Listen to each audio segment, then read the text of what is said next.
సమాసాలు. మొదటిది ద్వంద్వ సమాసము. సూత్రం: ఉభయపద ప్రాధాన్యమైనది ద్వంద్వ సమాసం.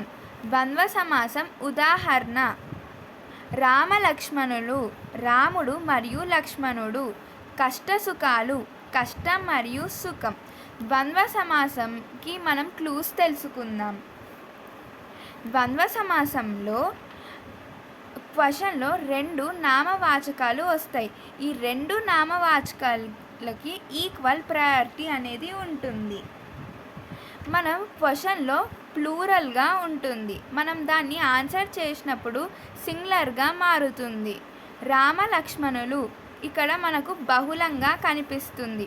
మనం దానిని ఆన్సర్ చేసినప్పుడు రాముడు మరియు లక్ష్మణుడు సింగులర్గా కనిపిస్తున్నాయి.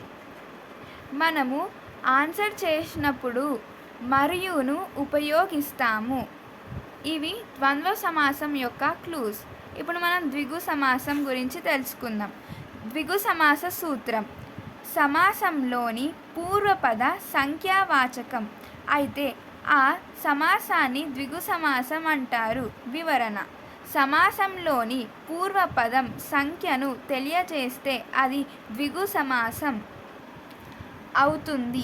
దీనినే ద్విగువు అని కూడా అంటారు.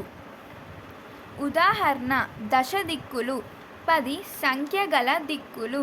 2 కాళ్ళు, 2 సంఖ్యగల కాళ్ళు. మనం ద్విగు సమాసానికి క్లూస్ని తెలుసుకుందాం.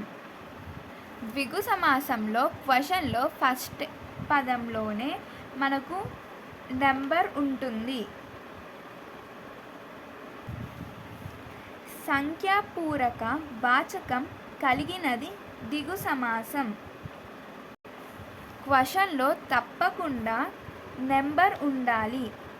అది పూర్వపదంలోనే ఉండాలి. మనం ద్విగు సమాసంలో ఆన్సర్ చేసినప్పుడు సంఖ్య గల అని ఉపయోగిస్తాము. ఇప్పుడు మనం బహువీరి సమాసం గురించి తెలుసుకుందాం. బహువీరి సమాస సూత్రం: అన్యపద ప్రాధాన్యం కలిగినది బహువీరి సమాసం. వివరణ: సమాసంలో ఉండే పదాలను కాదని వేరొక పదాన్ని తెలియజేస్తే సమాసాన్ని బహువీరి సమాసం అని అంటారు. ఉదాహరణ: ముక్కోటి, 3 కనుల కలవాడు. చక్రపాణి, చక్రము పాణియందు కలవాడు.